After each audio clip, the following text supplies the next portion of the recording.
Hi there, Sagittarius. Thank you for joining me for your monthly forecast for November. Your reality about what makes you the individual you are is going to come sharply into focus this month.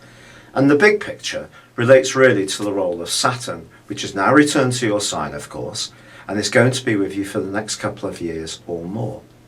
Saturn in our own sign asks us to strip down our existence to make it as simple as possible, and that therefore we're prioritizing the things that are truly important. The fripperies of life, the things that aren't absolutely essential, can start to lose their appeal. However, this month, right from the off, Saturn is squaring with Neptune. Saturn's about structures, Neptune can dissolve them. When you put these two together in a right angle, and when, in your case, Neptune's in your sector of emotion, and Saturn, of course, is in your sector of who you are as an individual, you can see that you need to be very mindful, especially from the middle of the month, and particularly in the last week, about who you are as a person, because some kind of evolution almost seems inevitable this month. And the story begins when Mercury on the 2nd moves from a very friendly area where it had been for the previous 10 weeks into the sign of Scorpio. He joins up with the Sun. Now, on the face of it, this can be a very good thing in terms of doing research behind the scenes, being more meditative, just trying to take some time out to think about what you really want from your future. However, there is going to be a big change which occurs on the 9th, because there continues to be a clustering of energy at the part of your horoscope which is very much to do with how you interact with the world at large.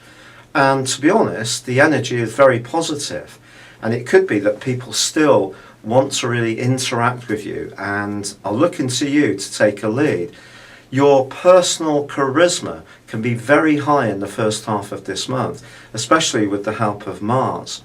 However, Venus, the planet of love and affection, moves from this more influential area into a much more sociable one on the 9th. For you, this gives you a little bit of a nudge not to forget that it can't just be about work, ambition, and then with the Sun and Mercury locked away in that quieter area, stepping back and spending time alone. And of course you are one of the most gregarious members of the zodiac, and Venus can do wonders for your public standing as this month goes on in terms of your social popularity.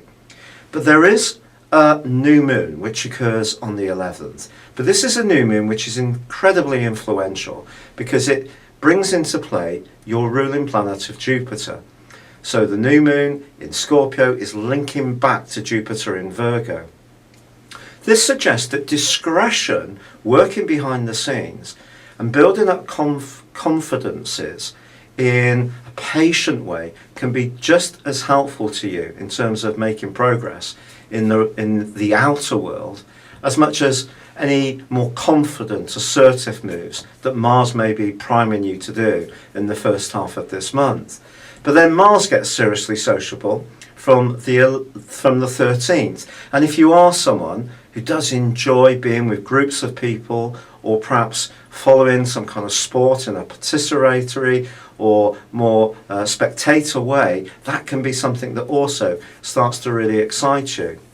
But it won't really be until Mercury and the Sun both move into your sign on the 21st and 22nd respectively that things start to fall into place in terms of your progress this month, because there's still going to be part of you until then that just isn't quite sure, isn't quite as motored up and energized as normal.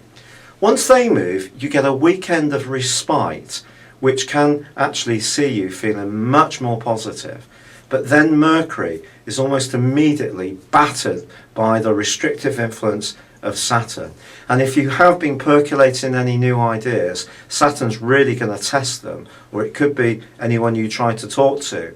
So if you haven't scrutinized any new ideas by that point sufficiently, you may not get very positive responses from other people, which could see you becoming a little bit down, a little bit losing faith in what you're trying to do. But the Sun is free of Saturn initially in that week, and then towards the end of the week it does pick up with it too. And I can only remind you of the central point. You need to simplify your life, be conscious of who you are as an individual, but also your emotional needs.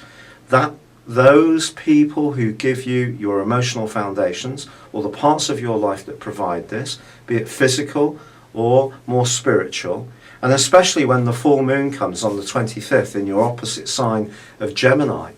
If there are any weaknesses in any relationships, I do think they're going to be revealed in the following 2 weeks. So as you come to the end of this month, and it's going to be true for all of us, it could be a bit limiting. You may not feel particularly bubbly, but the more you can just pull in, focus down on what's absolutely essential, the more it will make sense. Thank you for joining me. Good luck and goodbye for now.